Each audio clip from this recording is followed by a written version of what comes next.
Il est directeur des opérations internationales de Médecins du Monde depuis 2016, après avoir travaillé notamment au sein de Médecins sans frontières comme médecin terrain en Érythrée, au Libéria ou en Afghanistan. Depuis 2009, il est aussi enseignant à l'Institut d'études politiques de Toulouse.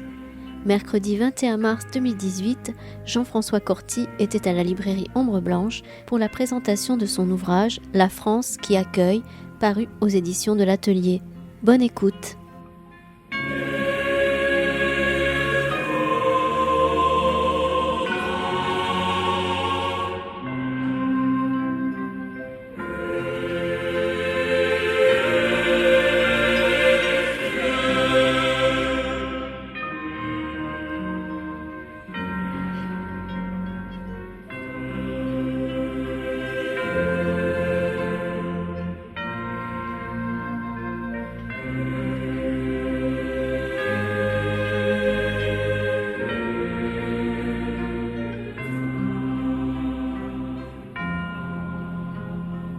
Bonjour, alors je suis heureux de présenter Jean-François Corti, on ne se connaissait pas. Pour plein de raisons, d'abord parce que je suis à la Ligue des droits de l'homme et que je suis un des coordinateurs des États généraux des migrations, ce qui est en train de se passer sur Toulouse, c'est-à-dire qu'on est une vingtaine d'associations à ce jour qui soutiennent les luttes contre les circulaires des migrants et contre les projets de loi. Et en même temps qui essayons de proposer des alternatives, on a appelé ça des cahiers de doléances. Les personnes qui n'auraient pas l'information, vous pouvez envoyer un mail à egmtoulouse@gmail.com et vous recevrez les informations parce qu'il y aura tout le mois d'avril et le mois de mai un certain nombre d'activités autour de cette mobilisation. Et on en reparlera. Moi, ce qui m'étonne dans cette mobilisation aujourd'hui, c'est l'extension qu'elle prend. C'est quelle place elle prend et comment, ce qui va aussi dans le sens du livre, on découvre des personnes, des associations, des collectifs qu'on n'avait pas l'habitude de voir. Alors, je te laisse présenter le livre, en sachant que moi, ce que j'aime bien, c'est que c'est un point de vue original. On a un cinéaste avec nous, Pascal, qui justement se disait, par rapport aux luttes, pourquoi on ne parle pas des gens qui accueillent ? Pourquoi on ne parle pas des personnes, des structures qui aident les migrants et les migrantes qui sont déjà là à vivre ? Et du coup, on découvre ton bouquin et c'est de ça dont tu parles. Merci déjà pour votre accueil, merci pour la librairie Ombre Blanche et le fait d'avoir organisé ce temps-là, et merci à vous d'être ici. Beaucoup de gens que je connais pas, mais il y a beaucoup de gens que je connais aussi, des amis de Médecins du Monde et puis des copines de Médecins sans frontières là-bas au fond derrière qui sont venues aussi.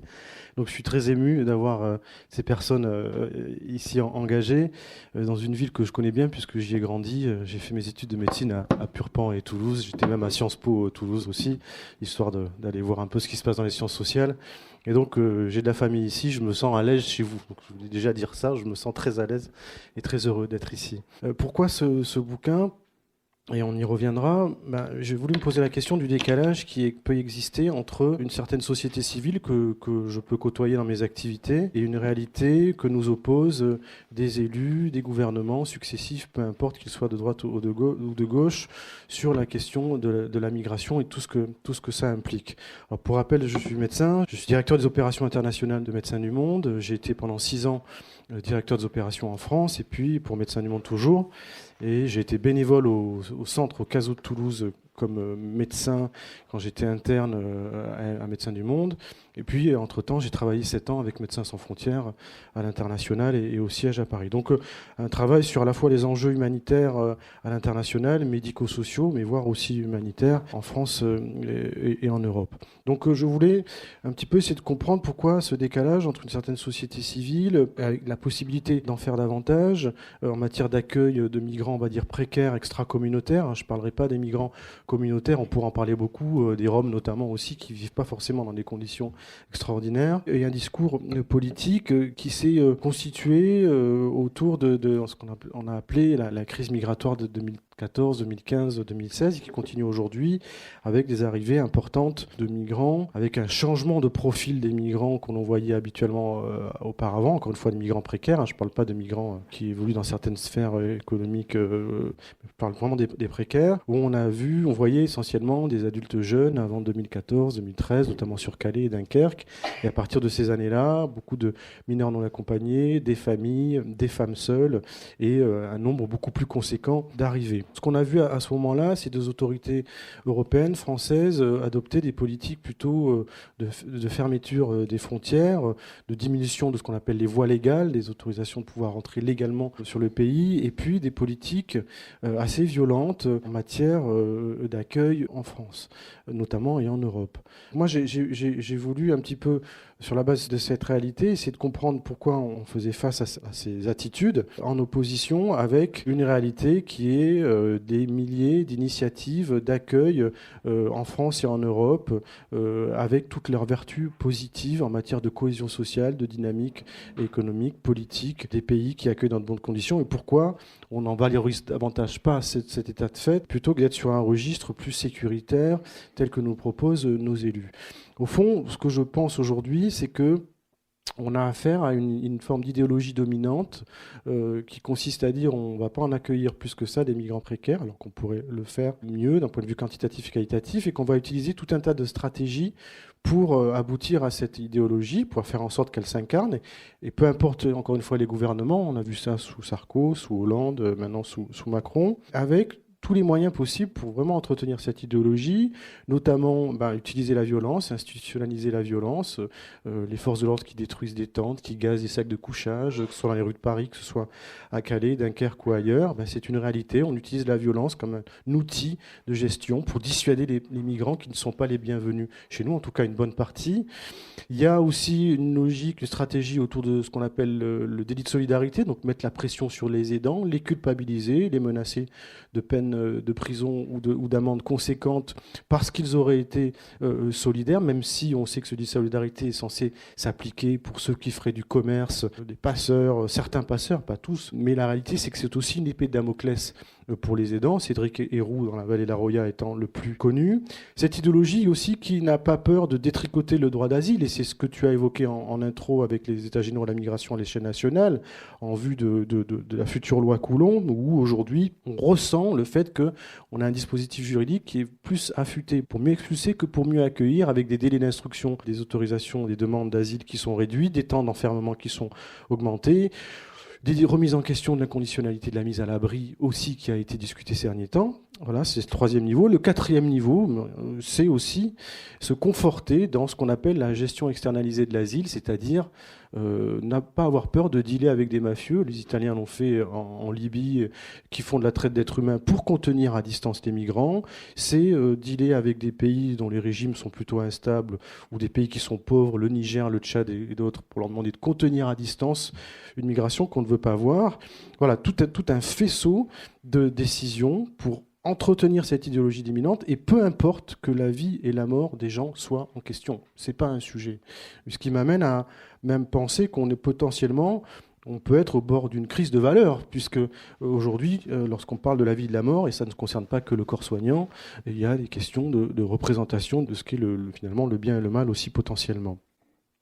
Donc il y a cette réalité, et puis à côté de ça, il y a tout un tas de travaux de recherche autour du fait que la migration a des valeurs positives, économiques et sociales pour les sociétés qui accueillent bien, et puis il y a des milliers d'initiatives de la société civile qui existent dans un pays où je considère, comme d'autres, comme Michel Agier, comme beaucoup de chercheurs, comme beaucoup de gens de terrain, comme beaucoup de gens normaux, que l'État-providence qui est en train d'être détricoté n'a pas forcément tout à faire, et que la société a aussi son société civile, même si elle est polymorphe, a aussi sa part à prendre dans l'accueil. Et ce qu'on voit aujourd'hui, c'est qu'il y a des mini-initiatives, et ce que je développe aussi, ce que je reproche, parce que mon essai tente à valoriser, on reviendra à des initiatives d'accueil, mais bien sûr, je suis un peu critique vis-à-vis des autorités, alors que les autorités devraient accompagner ces initiatives. On a plutôt l'impression qu'elle leur met des bâtons dans les roues, et pas que sous l'angle du délit de solidarité. Donc, dans ces conditions, je pense que voilà, la société civile a sa part à prendre, ses responsabilités, et qu'il faut l'accompagner. Je développe dans cet ouvrage plusieurs études de cas, d'initiatives d'accueil, en milieu rural, en milieu urbain, sous forme d'accueil très organisé, moins bien organisé. Je développe les logiques des acteurs, qui vont d'acteurs très caritatifs à des acteurs plus militants, donc qui ont une base soit militante, soit aucune base, on va dire, politique, mais qui sont simplement dans l'action parce qu'ils veulent faire du bien, enfin en tout cas ne supportent pas l'idée que des gens puissent être en difficulté. Et je développe aussi les modes opératoires, ce qui marche pas, dans différentes configurations. Et ce que j'ai trouvé intéressant, tourné pendant 6 ans en France avec Médecins du Monde sur les programmes. Alors j'ai essentiellement traité la métropole, mais j'aurais pu aussi traiter la question migratoire en Guyane et à Mayotte. On sait que c'est explosif aujourd'hui, mais ça l'est depuis très longtemps, avec aussi un cimetière marin entre Anjouan et Mayotte, c'est l'archipel des Comores, avec aussi des drames humains tels qu'on peut les voir en Méditerranée. Mais je me suis focalisé plutôt sur la métropole. On voit qu'au fond, beaucoup d'initiatives d'accueil ont des vertus positives sur la cohésion sociale. Ils stimulent certains villages, alors surtout en Italie on l'a vu, ça recrée une économie locale, ça mobilise des personnes de tout âge. Il y a au fond une conjonction d'intérêts autour de l'accueil qui se fait et qui va au-delà des convictions politiques ou religieuses de chacun. On voit au travers du réseau Éducation sans frontières des sensibilités qui se développent du fait de la parentalité, du fait qu'on est parent d'un gamin qui a un pote dans sa classe qui va se faire expulser. On voit comment aussi, lorsque l'accueil est correct, bien fait, en tout cas lorsque aussi les autorités ne gênent pas, comment ça peut nous aider à travailler sur le changer le regard de certains territoires de notre propre société. Je prends l'exemple dans le premier article, la première étude de cas de Malik, qui est livreur, il vient de Sarcelles, dans le Parisienne, et puis tombe sur les migrants, des mineurs, des femmes et des enfants qui vivent dans des conditions d'insalubrité maximum, Porte-la-Chapelle à Paris. Et il dit, qu'est-ce que je peux faire ? Je sais pas, je sais rien faire, en même temps je veux être utile. Il retourne dans son quartier et il mobilise ses amis, sa famille. Ils vont collecter de la nourriture, préparer des repas, collecter des habits. Et ils vont aller distribuer ça, non sans difficulté, dans les quartiers parisiens. Et puis il va s'appuyer sur une technologie nouvelle, sur les réseaux sociaux, et notamment Facebook, avec le concept du grand défi. Alors le grand défi Facebook, ça peut être tout n'importe quoi, c'est-à-dire ça peut être on va se filmer en train de boire une bouteille d'eau d'un seul coup, et puis on va dire vas-y, on lance un défi sur Facebook en disant allez-y, faites mieux. Ça peut être des trucs débiles comme ça peut être des trucs intelligents, et lui il fait quelque chose d'intelligent, il se filme et puis il envoie un défi à notre quartier en disant allez-y, vous là-bas dans notre quartier, faites mieux que nous. Et aujourd'hui, c'est développé un réseau du grand défi Facebook autour des banlieues qui se développe en France, en Angleterre, au Canada. Et quand on creuse un petit peu, quand on discute avec les familles, les gens de Sarcelles, ils sont fiers de ce qu'ils font, ils sont contents, et ça renvoie une image différente de leur quartier, une image autre que celle des scoops habituels qu'on peut voir au décours de violences entre camps mafieux, ou au décours d'une intervention opportuniste d'un politique qui vient faire une déclaration. Donc voilà, comment aussi, au travers de la migration, au travers d'une étude de cas comme ça renvoie une image positive de notre société. Ce que j'ai trouvé intéressant aussi, alors c'est très critique, c'est une thèse, mais après je reviendrai sur des études de cas, mais il me semble aujourd'hui que il y a une erreur stratégique politique forte de nos élus, et moi j'en ai côtoyé beaucoup, comme d'autres associations, lorsque nous étions à négocier sur la situation à Calais avec, à l'époque, Hortefeux, après Sarkozy, après Cazeneuve, Valls entre-temps. Il y avait toujours l'idée qu'il ne fallait pas être trop accueillant, il fallait se méfier des points d'appel et de l'effet d'appel d'air majeur que générerait une trop grande humanité vis-à-vis des migrants. Mais on l'a vu sur Calais et Dunkerque, notamment, des milliers de personnes vivant dans des conditions d'insalubrité importantes, parfois se battre parce que voilà, ils sont dans les logiques de survie, donc on occupe des espaces au plus près de l'aire d'autoroute pour pouvoir monter dans le camion. Il y a des jeux de passeurs au milieu, il y a des bastons avec aussi des groupes, on va dire radicaux qui viennent. Et les radicaux, je parle pas des barbus, je parle des rasés plutôt, côté extrême droite, qui viennent casser du migrant. Donc il y a cette dangerosité-là dans un contexte de crise économique majeure en France, où 40% de la population calaisienne est au chômage, où des gens ont à vivre au quotidien aussi quasiment parfois dans les logiques de survie. Et au fond, le calcul politique qui tendait à dire on ne va pas trop en faire pour les migrants, il n'a pas enrayé la montée des extrêmes, au contraire, il a renvoyé l'image d'une puissance publique faible, qui n'est pas capable de gérer, de mettre à l'abri des milliers de personnes, alors qu'on est la 5e puissance économique mondiale et que ce n'est pas un problème de mettre des milliers de personnes à l'abri. Je veux dire, ce n'est pas un sujet. Et qu'en même temps, il n'y a pas de lutte contre la pauvreté pour tout le monde, vraiment au cœur des priorités des politiques publiques. Donc, ces calculs-là ne sont pas bons, et j'ai essayé de comprendre pourquoi on en était arrivé là, et je pense concrètement qu'on est bien sur une question idéologique aujourd'hui. Alors, mes amis peut-être me contesteront, d'MDM ou d'MSF, sur la rhétorique, mais en théorie, accueillir des milliers de migrants sur notre territoire, ça génère des tensions sanitaires et sociales, et c'est normal, mais c'est jamais toujours très simple, mais on s'organise. Et aujourd'hui, ce que l'on voit, c'est que c'est sur une volonté, une décision politique assumée de laisser des gens dans une situation difficile, qu'on se confronte à des morbimortalités, c'est-à-dire des maladies, voire des mortalités pour des populations jeunes importantes, en France, soit du fait de la violence, soit du fait d'exposition à la vie et au froid, soit du fait des accidents de la route ou des écrasements en essayant de passer le shuttle, qui fait que dès lors que c'est sur décision politique, il y a une forme de stigmatisation du fait d'un statut administratif, qui est le fait d'être sans papier, alors on bascule dans le registre de l'action humanitaire, il me semble, en tout cas dans la sémantique, parce que selon certaines définitions, l'action humanitaire, c'est quand vous intervenez pour une population qui vit en rupture face à un état antérieur,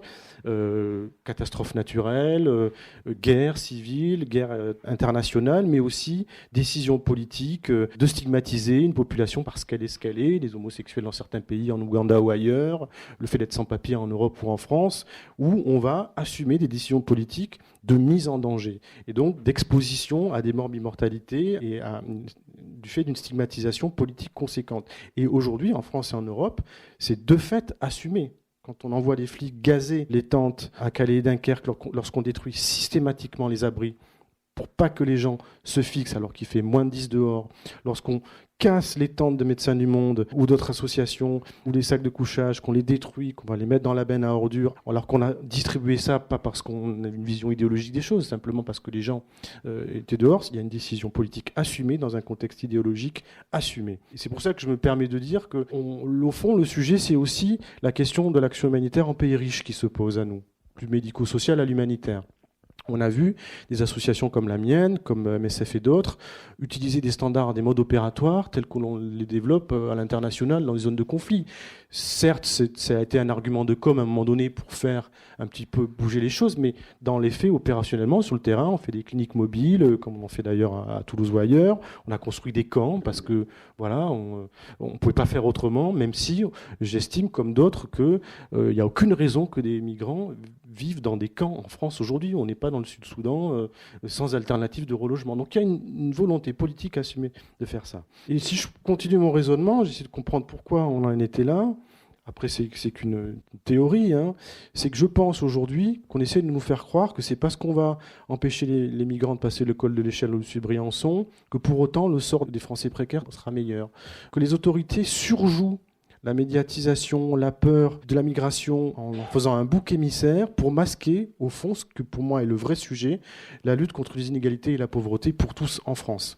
En France, aujourd'hui, il y a 30% de Français qui ne se soignent pas ou qui retardent leurs soins parce qu'ils n'ont pas de fric, parce que le dispositif est inégalitaire. C'est des millions de personnes qui vivent sous le seuil de pauvreté, c'est 15% de la population. C'est 3 à 4 millions de personnes qui vivent dehors ou dans les logements insalubres. C'est un détricotage progressif de ce qu'on appelle les filets sociaux assumés et qui s'accélèrent depuis le début des années 80. Et aujourd'hui, on ne sent pas, dans les priorités politiques de nos élus, une lutte affirmée, conséquente contre la pauvreté. On est plutôt sur une logique d'opposition des précarités en allant chercher du côté des migrants une forme de responsabilité et à masquer un petit peu nos insuffisances. Donc je pense que voilà, il y a des erreurs politiques, des erreurs tactiques, mais qu'au-delà des calculs soi-disant de faire face au Front National, on a aujourd'hui des acteurs politiques qui assument une certaine idéologie qui n'est pas la nôtre. Ce que je veux montrer aussi, qui est à la fois intéressant ou dramatique, même si ce livre se veut positif, c'est-à-dire qu'il n'est qu'une dizaine d'études de cas par rapport à des milliers d'initiatives, c'est qu'il y a une société civile active qui va en faire plus, qui nous permet d'assumer un point de vue qui consiste à dire, soit d'un point de vue idéologique, la France, je pourrais dire la France doit accueillir plus, mais si je suis sur un point de vue plus pragmatique, je dis la France, elle peut accueillir plus, parce qu'elle a un vivier de solidarité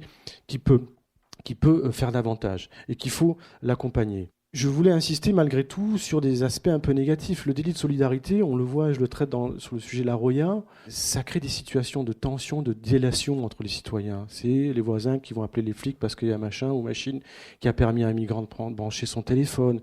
Ça crée une ambiance pourrie, c'est un poison pour notre cohésion sociale, ce délit de solidarité. Le fait qu'on demande à les travailleurs sociaux, notamment sur la problématique des mineurs non accompagnés, qui est explosive en France, au moins de 40 à 50 000 mineurs non accompagnés, qu'on leur demande, dans certaines certaines institutions de ne pas respecter la loi, c'est-à-dire de laisser des gens dehors parce que sous prétexte qu'on n'a pas les moyens ou autre. Dans un contexte aussi de crise où retrouver du boulot quand on est travailleur social, c'est pas toujours facile. Ça crée des situations kafkaïennes de gens qui, dans l'administration, appliquent des mesures qui ne respectent pas le cadre légal d'engagement, notamment de la France vis-à-vis des conventions internationales des droits de l'enfant ou autres.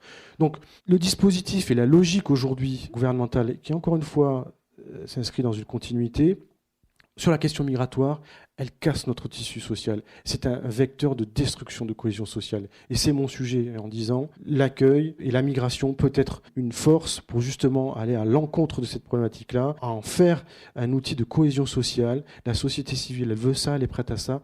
Et on doit être en mesure de pouvoir s'organiser pour faire en sorte qu'on arrive à ces fins. Je crois que tu dis très bien que l'accueil, ça ravive de solidarité, c'est une chance. La question migratoire, c'est une chance dans la mesure où ça nous permet de recréer du lien social et de la solidarité. Alors moi, ce qui m'étonne un peu, c'est ce concept de société civile, ou d'opinion publique qui serait contre les migrants. Moi, je suis sociologue. J'ai pas vu vraiment d'enquête crédible qui me montre que les Français et les Françaises sont contre les migrants. Je sais, j'ai lu Bourdieu qui dit que l'opinion publique n'existe pas. L'opinion publique, on la crée de toutes pièces, en fonction des peurs qu'on arrive à nouer tant. J'ai l'impression qu'on aurait intérêt aussi à interroger ce présupposé. Parce qu'on nous bassine avec l'ensemble des gens qui ont peur des migrants, à prouver. Alors, c'est clair que nous, on a recueilli il y a quelques mois, je ne sais plus, c'est 400 ou 500 lettres délation à Toulouse, de gens qui écrivent à une grande administration pour dire mon voisin ceci, mon beau-frère cela, anonyme naturellement. Ces côtés noirs de notre démocratie, on les a toujours. Et des gens qui vont qui vont opposer leur misère à la misère des migrants, on l'aura toujours. Mais je pense qu'on a aussi interrogé le concept de l'opinion publique et ce qu'on en raconte dessus et faire valoir que recréer de la solidarité, c'est pas que par rapport aux migrants. C'est aussi refonder quelque part un pacte social au niveau national. Ouais, je suis d'accord. On est de toute façon sur ce sujet-là, comme beaucoup d'autres, sur beaucoup de constructions politiques.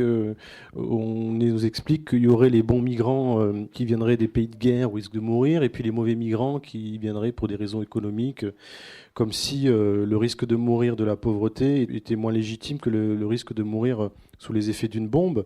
Donc il y a des constructions politiques qui se font, et comme tu le rappelais, sur certaines situations tendues, les autorités font un sondage et disent 55% des Français disent que la politique en matière d'immigration n'est pas suffisamment ferme. Donc regardez, on a raison d'y aller, et tu as raison de dire que l'opinion, elle se construit. Je pense aujourd'hui que ce que je disais tout à l'heure, lorsqu'on laisse, c'était 8 000, 10 000 migrants à Calais dans des conditions d'insalubrité importantes, ou des milliers de personnes dans les rues de Paris qui en viennent parfois aux mains pour chercher à bouffer, pour se loger, qu'on filme dans ces conditions-là, on renvoie une image très négative en médias qui ensuite cautionne aussi des politiques plus radicales. Donc oui, il y a une espèce de cercle vicieux qui, de mon point de vue, est nauséabond, qui est mis au service d'une idéologie que j'évoquais tout à l'heure. Ce que j'ai pas évoqué aussi, c'est, au travers de la question migratoire, plusieurs niveaux qui nous permettent de déconstruire aussi des représentations qui se voulaient, entre guillemets, positives. Même si, encore une fois, je dis que mon bouquin se veut être positif,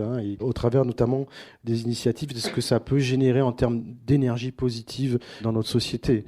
L'Europe sociale, elle n'existe pas beaucoup, elle existe encore moins sur la question de la solidarité entre les pays européens sur la question migratoire.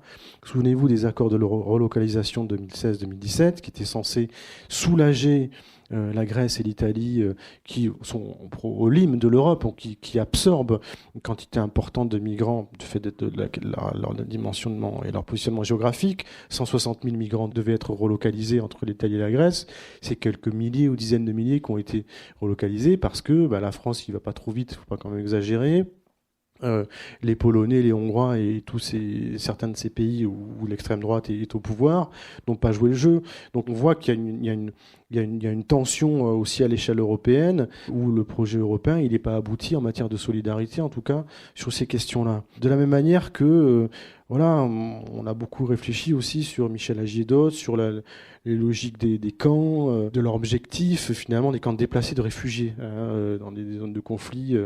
Où souvent les Occidentaux étaient de bon ton de pouvoir utiliser en tout cas toute une rhétorique humanitaire pour pouvoir aussi en faire des outils politiques. Lorsque l'Iran ou le Pakistan accueillaient pas forcément très bien les réfugiés afghans, ou quand ils jouaient pas le jeu de les faire rentrer rapidement en Afghanistan pour montrer que les interventions internationales avaient pacifié le pays, donc on les pointait du doigt. On a compris que faire des camps au bord ou à proximité des zones de conflit, en tout cas c'est comme ça que ça nous était vendu, c'était aussi pour, et c'est vrai en partie, faire en sorte que les personnes concernées ne soient pas trop loin de leur lieu de vie potentiel pour y rentrer. Mais enfin, il y a des personnes qui restent dans les camps depuis 20 ans, les Karen en Thaïlande ou ailleurs, d'autres populations en Afrique.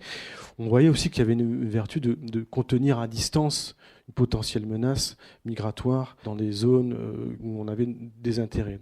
Donc je trouve que cette question de la crise migratoire récente, qu'on pourrait plutôt qualifier de crise de l'accueil, ou en tout cas qui vient bousculer beaucoup de choses chez nous en Europe, elle nous permet aussi de déconstruire, d'abord de faire un état des lieux de comment on pense l'altérité dans notre propre société, à travers la solidarité, de comment on envisage l'Europe aussi par une certaine porte, et comment on revisite aussi tout le paradigme humanitaire de ces 40 dernières années.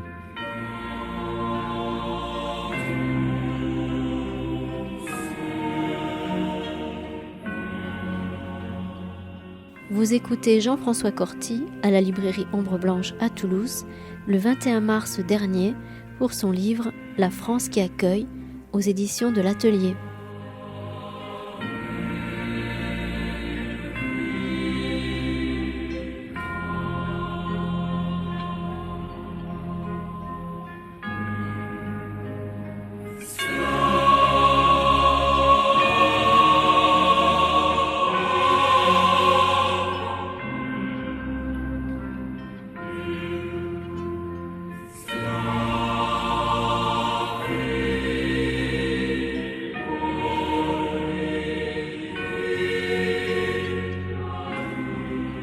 Pas sociologue, mais vous dites, vous, qu'en fait, il n'y a pas d'études qui puissent prouver qu'il y a une grosse partie de la population, en tout cas pas une partie majoritaire qui serait contre les migrants. Je dois dire quand même que quand on aborde, quand on travaille un petit peu ou qu'on est en contact avec des gens, c'est les plus pauvres en général qui justement sont contre les migrants. Pourquoi ? Tout simplement parce qu'on ne s'occupe pas d'eux. Donc en fait, les médias et les pouvoirs publics ont réussi à les convaincre, c'est que si on ne s'occupe pas d'eux, c'est parce qu'il y a trop de migrants. Donc en fait, plus on arrive dans des couches de population qui sont pauvres ou déshéritées, ou ce que Marx appellerait le lumpenprolétariat, plus on a des gens qui sont anti-migrants. J'en donne pour preuve ce qui s'est passé il y a deux ans et demi. On avait fait, je suis au DAL, et on avait fait des camps avec des gens qui, pour beaucoup, étaient étrangers, parce qu'ils étaient en demande d'asile et ils n'avaient pas de logement et aucune réponse de la préfecture. Donc on a fait des camps successifs avec eux pour essayer d'intéresser les pouvoirs publics à Toulouse sur leur cas. Et finalement, la nuit, ce qui se passait, c'était quelquefois des SDF français, ou en tout cas considérés comme tels, ou en tout cas pas étrangers au niveau papier, qui venaient nous emmerder, parce qu'ils disaient « Pourquoi vous vous occupez des Africains ? Pourquoi vous ne vous occupez pas de nous ?» Et on leur disait « Mais on s'occupe de vous aussi, pourquoi vous ne venez pas au DAL nous expliquer votre cas personnel ? On s'occupera de vous. » Ils étaient déjà sur une influence idéologique de gens d'extrême droite, alors que c'était des pauvres eux-mêmes. Donc effectivement, je pense que vous l'avez laissé entendre, que les pouvoirs publics en fait, jouent sur le fait qu'ils privilégient des classes sociales par rapport à d'autres en mettant cet épouvantail des migrants devant. Qui c'est qui reprend cette idéologie ? Bien souvent, ce sont justement des gens qui sont dans le besoin eux-mêmes. Et c'est ça qui est dangereux, parce que ça devient une clientèle potentielle pour le Front National, ces gens-là. Donc, il faut réagir absolument. Vous avez raison, par la solidarité et en expliquant aux gens. Je pense que la pédagogie est très importante dans ce cas-là. Donc, je pense qu'il est important que les gens entendent d'autres sons de cloche, qu'on leur explique que c'est pas parce qu'on ne s'occupe pas d'eux, pas à cause des migrants, mais parce qu'on ne veut pas s'occuper d'eux. C'est autre chose. Voilà. Alors, je vous rejoins sur certains éléments. En même temps, le corps électoral on va dire du FN, on va dire des radicaux, se fait en ruralité, en milieu périurbain ou urbain, dans certains endroits, aussi même au cœur des villes, Saint-Étienne ou ailleurs, la pauvreté est très forte. Mais bon, ok, les précaires peut-être sont sensibles à ce discours, mais aujourd'hui, ceux qui portent l'idéologie que j'évoque ne sont pas des gens qui se qualifient d'extrême droite, mais qui en même temps ont une certaine manière d'appréhender l'altérité, la solidarité. Je veux dire, c'est pas que de la pauvreté qu'émerge, on va dire, la peur de l'autre, même s'il y a une tendance, comme on l'a rappelé, à utiliser les précaires comme bouc émissaire. Moi, je crois que l'enjeu, ce que j'ai dit tout à l'heure et ce que vous vous rappelez, c'est que la pédagogie, c'est important. Ok, il faut travailler la pédagogie, il faut travailler la com pour essayer de limiter le regard péjoratif qu'on a sur les migrants précaires, mais aussi sur les Français précaires. Hein. Aujourd'hui, on fait un dispositif juridique pour aller chercher les chômeurs qui frauderaient. Ça peut horripiler quand on met en balance les fraudes issues des précaires chômeurs et les fraudes issues des gros industriels. Donc, je vais pas faire de discours d'extrême gauche, c'est pas mon propos, je suis pas encarté. Mais au-delà de la pédagogie, je pense que des associations comme la mienne et aussi beaucoup d'acteurs de la société civile, même si encore une fois la société civile on peut tout y mettre, on a 15 ans de retard sur le fait d'aller occuper des espaces où la précarité des Français est réelle. Et là où le Front National fait son beurre, entre guillemets. Et pour montrer que, au-delà des incantations, on peut être au plus proche des gens, leur rendre service et leur montrer au fond que le Front National n'a pas le monopole de leur intérêt. Et ça, on a développé un programme, je parle de Médecins du Monde dans la Haute-Vallée de l'Aude, à Clermont-Ferrand. On essaie de réfléchir sur Toulouse, aussi sur un projet autour de la ligne de chemin de fer entre Saint-Gaudens et Toulouse. Voilà, on a dans nos cohortes de patients, en tout cas sur le secteur France Médecins du Monde, environ 94% de migrants en grande précarité. Et c'est très bien, et je dirais, il ne s'agit pas de... En tout cas, moi, je ne veux pas tomber dans le jeu d'opposition des précaires, même si l'environnement politique nous y pousse. Mais on a de la marge pour aller aussi chercher des nouvelles précarités qui existent, qu'on voit depuis longtemps. Hein. Moi, je faisais des consultations de médecine générale dans le Gers, en Ariège ou autour de chez mes parents à Montrégeau. Les précaires, on les voyait. La troisième cause de mortalité dans le monde agricole, c'est le suicide. Donc tout ça n'est pas nouveau, mais ça se renforce, ça se précise davantage. Et au-delà de la pédagogie, au-delà du rôle des associations qui, de mon point de vue, doivent davantage aller investir ces espaces-là, et on est en retard, il faut des actions, des politiques de lutte contre la pauvreté et les inégalités qui soient plus conséquentes. Ça fait 10 ans que je suis un peu ce sujet-là. Avant, j'étais sur l'international. J'ai pas vu énormément d'évolution sur comment réfléchir à peut-être, sans être trop marqué à gauche, comment essayer de limiter la privatisation du champ de la santé, où on sait qu'aujourd'hui, sur les questions de sécurité sociale qui remboursent de moins en moins, versus des mutuelles qui se développent, c'est pas toujours super simple de connaître des contrats, d'avoir une couverture médicale qui soit correcte. Et aujourd'hui, le chiffre clair, c'est que 30% des Français, ils se soignent pas, où ils retardent leurs soins, notamment pour des raisons financières et pas simplement pour des questions de complexité administrative, même si ça rentre en jeu. On ne connaît pas forcément tous les dispositifs pour pouvoir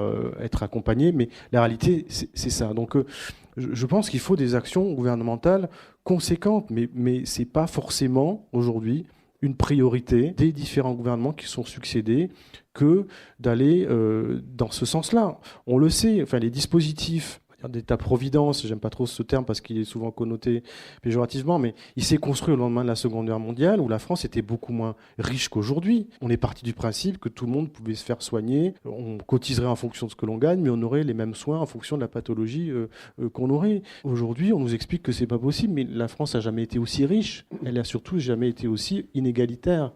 Elle fait partie des pays qui sont les plus inégalitaires en Europe. Et puis une remarque, c'est pas tous les pauvres qui sont dans le lumpen prolétariat. C'est clair que, mais ça fait très longtemps que Marx l'a théorisé, il y a des très pauvres qui vont tourner vers le fascisme et l'extrême droite et qui vont attaquer leurs collègues, qui vont essayer de se distinguer par rapport à ça. On a eu, dans les années 80, une dépolitisation d'une partie des pauvres en France. Le mouvement syndical, le mouvement politique, le Parti communiste notamment, avaient créé des types de solidarité, des associations un peu qui intervenaient dans les milieux pauvres et qui créaient du lien social. Le DAL en fait partie aujourd'hui encore. C'est clair que les forces progressistes ont un peu délaissé le terrain de la précarité des gens qui vivent en France traditionnellement. Ça, c'est clair. Alors, si on revient sur le bouquin, ce que je voulais montrer aussi par les exemples, puisque je parle, encore une fois, je vais vous détailler un petit peu les différentes études de cas, je parle aussi, par exemple, des initiatives d'artistes, comme Émilie Loiseau et d'autres. Et ce qui m'intéressait, c'était plusieurs choses. D'abord, de voir combien, et c'est pas nouveau, beaucoup d'acteurs la société civile, qui ne sont pas forcément médecins, soignants, travailleurs sociaux, ils ont envie de se rendre utiles, de faire des choses concrètes pour les gens parce qu'ils les voient tous les jours. Donc c'était intéressant de voir aussi comment les acteurs, des musiciens, mais même aussi des enseignants s'organisaient. Et ce que je veux dire, c'est que on nous vend... Alors que la migration est un phénomène social total qui implique des questions sanitaires, culturelles, politiques, d'enseignement, la rhétorique et les discours des autorités sur la migration, c'est essentiellement focalisé sur un angle sécuritaire, avec le ministère de l'Intérieur qui gère toujours cette question-là, avec même des services de santé rattachés au ministère de l'Intérieur, notamment la mise en avant des questions sécuritaires aux dépens d'autres approches. Et je pense que, j'en ai parlé avec Émile Loiseau et d'autres artistes, il faut que ces gens-là challengent leur propre ministère. Il faut qu'on entende davantage le ministère de la Santé dire écoutez, moi je suis pas d'accord quand on laisse des gens dormir dehors de manière volontaire. Je sais bien que le ministère de la Culture dise qu'on l'entende, qu'ils prennent davantage part dans les réflexions sur ce sujet qui, encore une fois, doit être sur une lecture sociale globale. Et aujourd'hui, le discours et l'idéologie que j'ai rappelée tend à en faire un sujet unique avec une approche unique. Et je pense que les enseignants doivent davantage challenger leur ministère sur cette question-là, de la même manière que les artistes aussi, et que c'est très bien et il faut qu'ils continuent, et c'est tout à fait louable que des gens comme Émile Loiseau, Dominica et d'autres qui nous accompagnent parfois sur ces initiatives jouent de leur notoriété pour alerter l'opinion publique, qu'ils parfois contribuent certains à des ateliers de théâtre ou d'autres, voilà, parce que l'art aussi aide à l'intégration, à l'accueil, et c'est un passeport fondamental. Et je pense qu'on mériterait un peu plus de courriers, de mise en tension, de plaidoyer vis-à-vis de leur propre ministère en leur disant ça serait bien qu'on vous entende. On a bien compris que c'est le ministère de l'Intérieur et le Premier ministre qui gèrent tout, mais vous avez potentiellement votre mot à dire pour nous représenter dans ce que l'on peut apporter en matière de valeurs positives sur la question migratoire, et ça, c'est pas fait.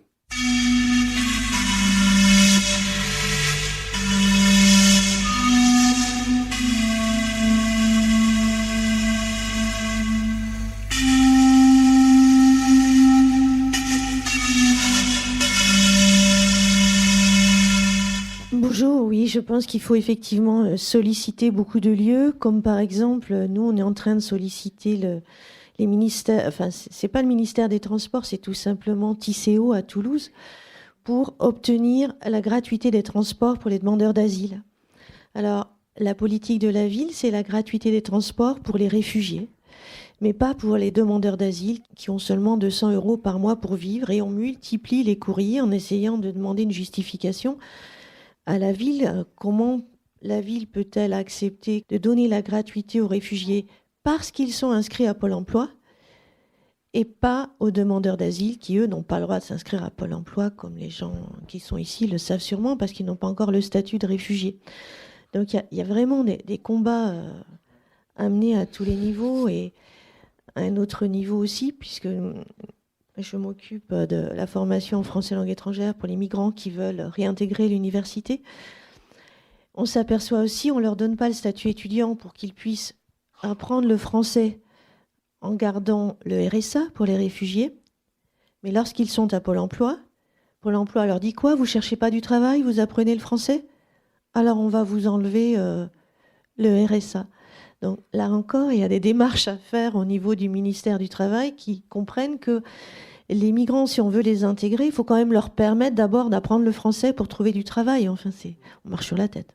Donc clairement, on sait que les demandeurs d'asile ne peuvent pas bosser aussi. Ça ne crée pas les conditions de modifier le regard qu'on peut avoir sur eux, alors que la plupart, la grande majorité, ne veulent pas se considérer comme des parasites, c'est ce qu'on leur renvoie, et être actifs dans leur société. Ce que je voulais aborder comme autre sujet, c'était aussi que c'est intéressant de voir comment aussi des nouveaux acteurs du médico-social apparaissent sur ces questions-là, mais pas que. Je pense à une association que je développe dans le bouquin, dans un article qui s'appelle Singa, qui est un peu une start-up du médico-social, qui est une association alors qui ne se veut pas militante, c'est-à-dire qui ne fait pas des communiqués de presse tous les jours comme nous pour dire qu'on n'est pas content, mais qui quand même est dans l'action, essaie de modéliser des nouveaux modes opératoires pour espérer que ça passe dans le droit commun et que ça puisse être utile dans une mise à l'échelle plus nationale.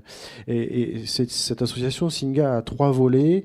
Dans son mission sociale, elle a une plateforme où elle met en lien des gens qui ont des passions communes, peu importe, la pétanque, je sais pas quoi, une pépinière d'entreprise et un projet qui s'appelle Calme comme à la maison et qui met en lien des familles avec des migrants qui cherchent un hébergement. Donc c'est organisé, c'est des migrants qui sont dans un processus de demande d'asile.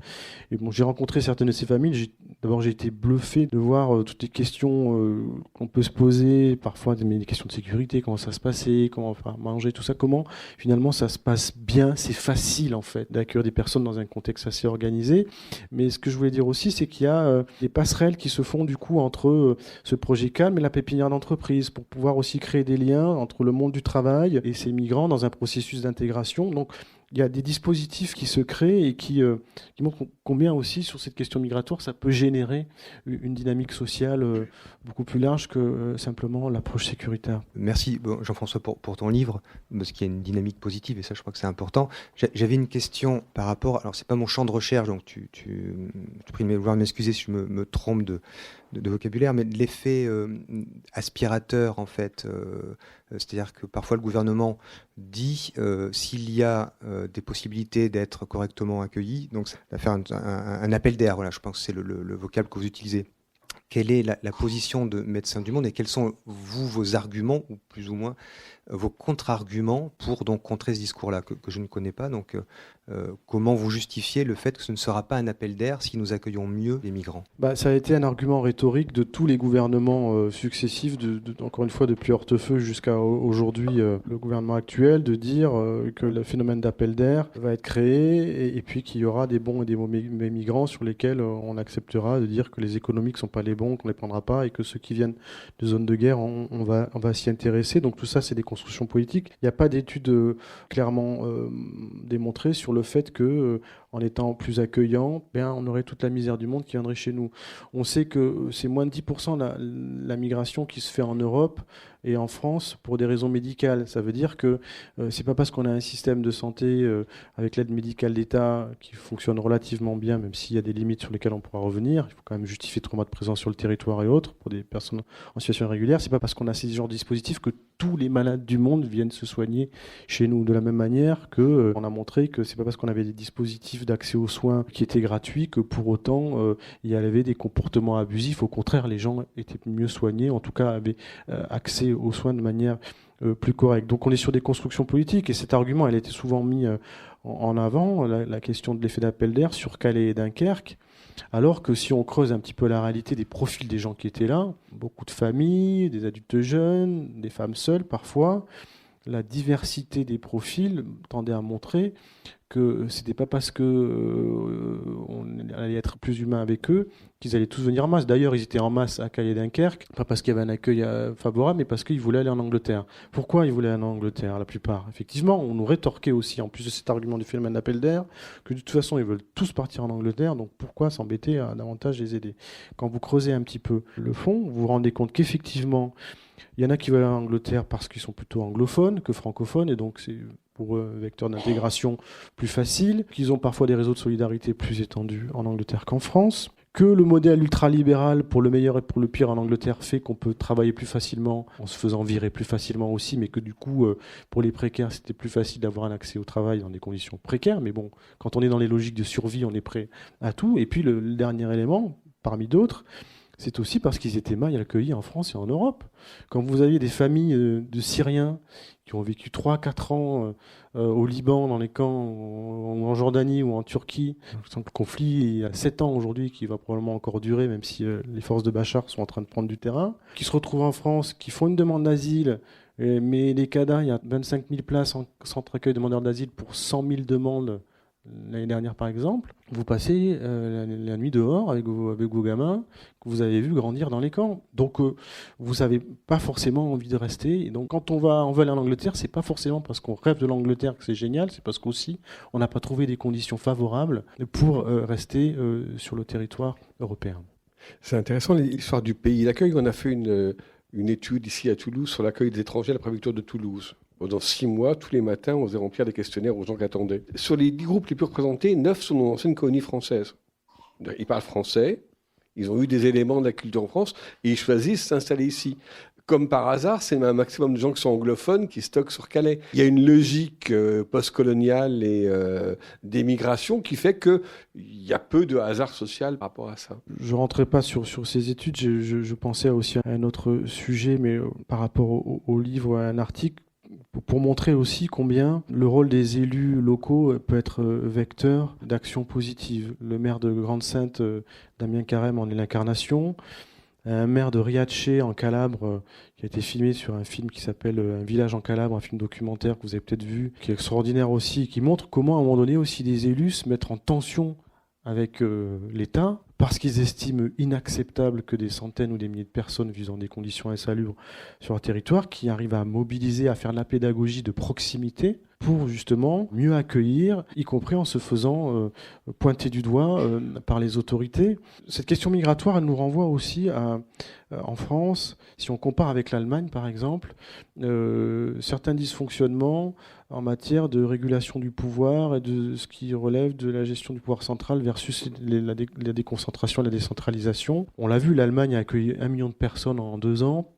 Alors, ok, on n'est pas dupes. C'était pas des Africains du bush érythréen, hein, c'était la classe moyenne syrienne en grande partie, qui était prêt à aller bosser chez Volkswagen. Mais quand même, Angela Merkel, elle l'a payé depuis, a fait une com où on voyait des affiches, bienvenue dans les gares, tout ça, au moment où c'était quand même chaud. Hein, il y avait des flots de migrants qui traversaient les voies balkaniques. Donc il y a eu une approche gagnante-gagnante, on va dire, de ces autorités. Mais il y a aussi un mode d'organisation, voilà, où c'est organisé en landes, voilà, et chaque lande a un certain niveau d'autonomie, d'organisation, qui font qu'ils n'attendent pas de Berlin, qu'on leur explique comment il faut faire pour accueillir et avec quel fric. Et voilà. Donc ça nous renvoie aussi, nous, à une gouvernance qui probablement a repensé sur la question du jacobinisme ou l'approche girondine, en tout cas de la répartition du pouvoir à l'échelle nationale et des délégations de pouvoir pour être mieux organisées et considérer qu'aussi les régions, les départements, les régions ont peut-être pourrait avoir plus de latitude. Il y a aussi cette question migratoire qui non seulement renvoie sur des questions de valeurs, d'idéologie, de rapport entre les gens, mais aussi de mode organisationnel de notre gouvernance politique. Ouais. Moi, j'étais surpris quand tu décris le dispositif Calme de cette alliance entre nouvelles technologies et soutien aux migrants. J'ai l'impression qu'autour des réseaux de solidarité avec les migrants, il y a quand même des effets générationnels assez importants. On trouve beaucoup plus de personnes plus âgées.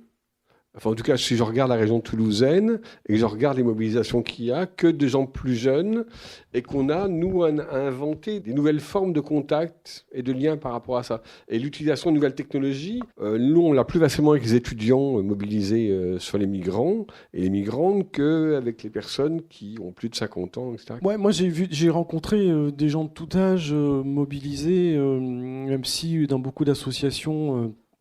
on va dire traditionnel, c'est plutôt vieillissant. Il y a quand même des jeunes qui sont là, et il y a de nouveaux modes organisationnels, l'utilisation de nouveaux outils, ces fameuses start-up, je dis ça de manière un peu caricaturale et médico-sociale. Et puis on a vu aussi beaucoup d'étudiants se mobiliser dans les facs, et même des universités se mobiliser, des directeurs d'universités se mobiliser pour essayer de favoriser des initiatives d'accueil dans leur université. Alors j'ai traité le cas pour des raisons organisationnelles plutôt de l'école normale et l'école des Ponts et Chaussées à Paris, parce que voilà, j'ai pu rencontrer les gens plus facilement, même si j'en côtoie un peu à Sciences Po ici où j'enseigne des étudiants. J'ai traité ce cas-là pour montrer aussi que ces jeunes plus ou moins politisés, en tout cas, voulaient prendre part au mouvement d'accueil et qu'ils étaient aussi dans une approche gagnante-gagnante, c'est-à-dire qu'ils permettaient à des migrants d'intégrer des parcours, être accueillis dans l'université, d'intégrer parfois des parcours universitaires, mais en même temps, les migrants de plusieurs nationalités donnaient des cours de langue. Enfin, il y avait un échange, quoi. On n'était pas simplement on est dans vraiment le don, le contre-don organisé. On n'est pas simplement à s'occuper de victimes, avec des gens qui sont là aussi en situation proactive pour eux-mêmes et pour les autres. Le monde étudiant s'est mobilisé aussi. Je trouve qu'il y a tout un panel générationnel qui se retrouve dans le papier que je fais sur la Roya, où on voit bien l'association de Cédric Héroux. Elle n'est pas née forcément de la question migratoire, elle est née d'un sujet antérieur, je ne sais plus exactement, sur des questions d'environnement et autres, mais ensuite ils se sont retrouvés autour de la question migratoire qui devenait prégnante du fait des passages dans la vallée de la Roya. Voilà, tout un faisceau d'acteurs, d'anciens, de jeunes, de différents corps de métier, plus ou moins politisés, qui étaient là, qui se sont mobilisés. Plus difficile qu'ils évoquaient certains de l'association Roya Citoyenne, c'était de dire à un moment donné, attention...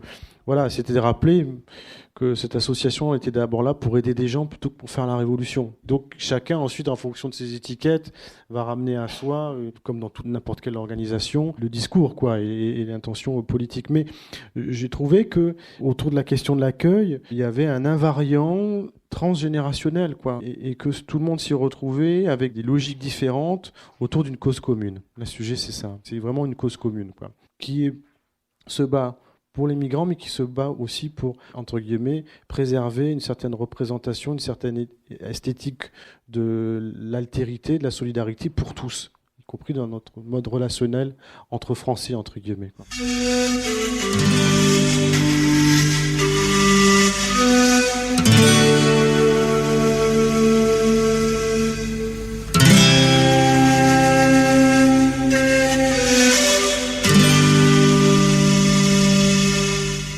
Pour aller dans votre sens, je trouve qu'à Toulouse, il s'est mis en place des activités transgénérationnelles entre l'université et l'association Redser, par exemple, puisque l'université, l'année dernière, en mai 2017, l'université de Toulouse a financé un programme d'accueil de 60 migrants à l'université du Mirail, qui ont été accueillis pendant 2 mois et demi dans un programme de français langue étrangère et très largement accompagnés par des étudiants du Redser.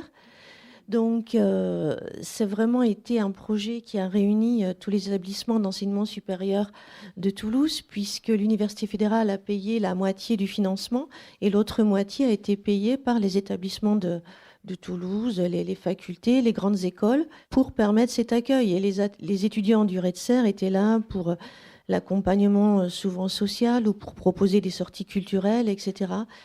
Sur Toulouse, je trouve qu'il y a des initiatives qui bougent en ce moment, qui sont très positive. Il y a le bébé qui est d'accord avec vous là-bas. Hein. En tout cas, il est très positif. Je suis sûr qu'il a lu le livre, lui. Sur les facs à Toulouse, c'est intéressant parce qu'on a ces 2 volets. Le volet contestation politique de groupes actifs et un volet solidarité avec le Redser que moi, honnêtement, je ne connaissais pas avant l'État généraux. Sur Mirail, je connaissais les gens qui se mobilisent, je connais des collègues qui ont essayé de se mobiliser pour faire un certain nombre de choses pratico-pratiques, mais on ne connaissait pas ces réseaux de solidarité et c'est très pratico-pratique et très, très concret, ouais. Permettez-moi de revenir sur ce qui a été dit tout à l'heure, c'est-à-dire qu'en fait, beaucoup de pouvoirs publics, en particulier la préfecture, je l'ai entendu de la préfecture très souvent, cette notion d'appel d'air. Alors, il y a un argument aussi qu'on peut leur opposer, parce qu'en fait, les gens, ils ne viennent pas parce qu'il y a un appel d'air, ils viennent parce que dans leur pays, ils n'en peuvent plus, soit de la guerre, soit de conditions économiques qui sont insupportables. Ils ne viennent pas parce qu'il y a un appel d'air, ils viennent parce qu'ils ont le courage d'essayer autre chose, c'est tout. Pour la plupart d'entre eux, la grande majorité d'entre eux, quand ils arrivent dans un pays, que ce soit la France, l'Italie ou l'Allemagne ou n'importe lequel, ils ne savent pas ce qu'ils vont trouver. Mais effectivement, plus on les accueille mal, plus ils vont avoir une espèce de tentation de dire peut-être que j'aurais pas dû partir, mais ils ne peuvent plus partir de toute façon, parce que de toute façon, c'est quand même pire où ils étaient. Alors après, ils vont errer à choisir l'endroit où on va les accueillir le moins. Mais ce n'est pas une question d'appel d'air, c'est qu'ils pèsent le poids. Ou bien c'est pire où j'étais, ou bien il va falloir que je m'adapte dans un de ces pays-là, parce que j'ai plus le choix. Ouais. Alors c'est vrai que ça rejoint la réflexion autour d'opposer le bon migrant qui viendrait pour des raisons de guerre et le mauvais qui viendrait pour des raisons économiques. Vous avez raison de rappeler que l'invariant, le sujet, c'est la fuite avant tout. Hein. Et donc, et je pense qu'aujourd'hui, les débats qui sont importants et qu'il faut qu'on entretienne quand on prend part à cette question-là, on a rappelé de travailler sur les représentations, de travailler sur la question des politiques publiques de lutte contre la pauvreté pour tous, c'est de revenir sur le terme du débat de la mobilité. C'est ça le sujet, de la mobilité des gens. C'est pas de dire il faut plus de frontières ou je sais pas quoi, il faut que ce soit le souk généralisé, mais créer les conditions de cette mobilité qui a toujours existé, nécessaire, et que laisser la possibilité à des gens de venir, si c'est insécure chez eux, de pouvoir travailler, pouvoir rentrer si le souhaitent, de pouvoir revenir, donc en instaurant des voies légales qui soient un peu plus présentes, parce que ce sera bénéfique pour tout le monde, ce sera bénéfique pour nos sociétés, nos économies, ce sera bénéfique pour les personnes concernées, ce sera bénéfique pour leur famille ou leur pays d'origine. Donc il faut mieux travailler, mieux penser cette mobilité. Aujourd'hui, on est plutôt sur le fait de mieux penser une approche sécuritaire. C'est contre ça aussi qu'il faut qu'on se batte dans l'idéologie globale que j'ai rappelée tout à l'heure. Je suis optimiste parce que des milliers d'initiatives existent, parce qu'il y a une réalité en France et en Europe qui fait que la solidarité reste un lien et qu'il faut continuer à se battre. Voilà.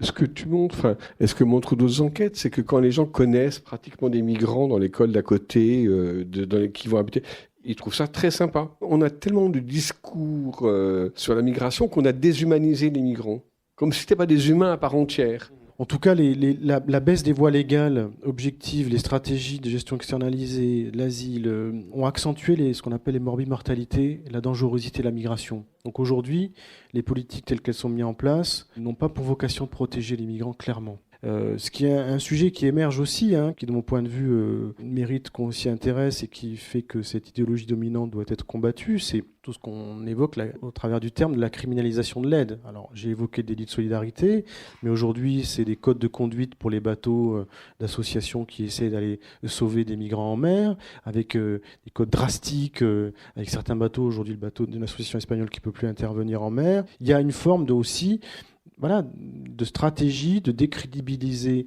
les aidants, de les culpabiliser, de les mettre en tôle parfois, de les empêcher de travailler. Quand Coulon va à Calais il y a 6 mois et Dunkerque, il explique quand même à des associations comme Médecins du Monde, MSF, allez voir ailleurs, il n'y a rien à faire pour vous ici. Mais enfin, de quoi on parle, quoi? Quand on intervient dans ce genre de situation, on n'a pas besoin, nos organisations, nous, de faire de la com pour faire de la com. On est autonome sur nos modes de financement, on a plein de conflits où intervenir. Si on intervient, c'est pour des raisons médico-sociales, dénuées de tout cadre partisan. En tout cas, on ne défend aucune couleur politique, c'est bien pour défendre aussi certaine vision de ce que doit être la vie, comment elle doit être vécue, avec le moins de souffrance possible. Et si on peut y contribuer comme soignant, eh bien on le fera. On est confronté à ce genre de discours avec des barrières administratives qui ont été mises en place. Quand MSF essaie de monter son camp à Grande-Synthe en appui de Damien Carême, ils se font emmerder par les autorités qui leur imposent des codes de sécurité, des impératifs administratifs de qualité que jamais personne s'est imposé, encore moins l'État, lorsqu'il laisse des milliers de personnes dormir dehors. Donc ça crée des situations ubuesques, kafkaïennes, et ça met de la tension dans notre société. Ça, encore une fois, détruit le lien social. Et vous l'aurez compris, c'est mon sujet. La France qui accueille, c'est une réalité. La société civile, elle peut mieux faire. Et les autorités, je pense, ont tout intérêt à accompagner cette dynamique positive, sans masquer les réalités parfois difficiles de l'accueil. C'est jamais facile, on n'est pas dans le monde de oui-oui, mais il y a une énergie positive et il faut aller dans ce sens-là. Juste un mot, moi je suis sociologue et je trouve que c'est un bon bouquin. C'est vrai que on lit des fois des gens qui recueillent des témoignages et on est mal à l'aise. Et là, c'est un vrai bon travail de donner des exemples qui sont pertinents et des analyses. Je trouve ça, il faut le lire, c'est vraiment intéressant pour comprendre ce qui se passe au niveau de l'accueil des migrants aujourd'hui en France. Merci beaucoup. Merci d'être venu.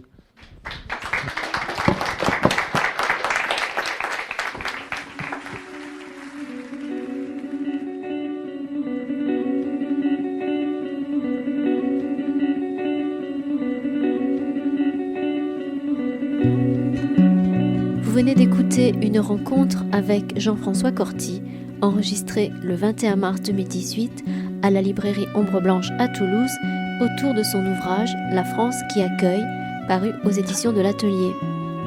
Jean-François Corti est aussi co-auteur de « Santé publique et grande précarité, état des lieux et questions éthiques » et de « Pratiques et éthique médicale à l'épreuve des politiques sécuritaires ». Vous écoutez Radio. Tu le sais, ici tout brûle. De tout temps, ici tout brûle. Et les portes et les livres, tout ce qui porte un nom brûle. Tout ce qui porte un nom brûle. Et comment va la vie à Paris? Comment va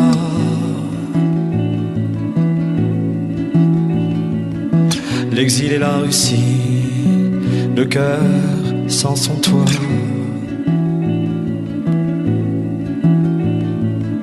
Tu supplies suppliait le tsar de relâcher Razine.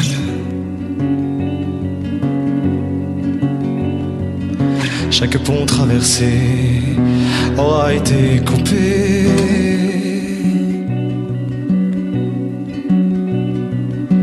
Et les granges et les villes, tous ceux qui portent un nom brûlent. Tous ceux qui portent un nom brûlent. Et comment va la vie à Paris? Comment va?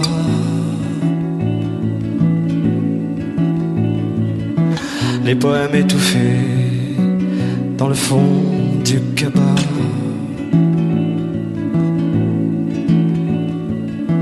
Tous les vers en saccade, freinés par l'estomac.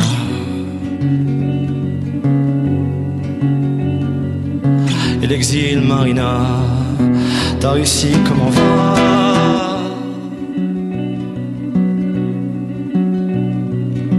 Et les hommes et les livres,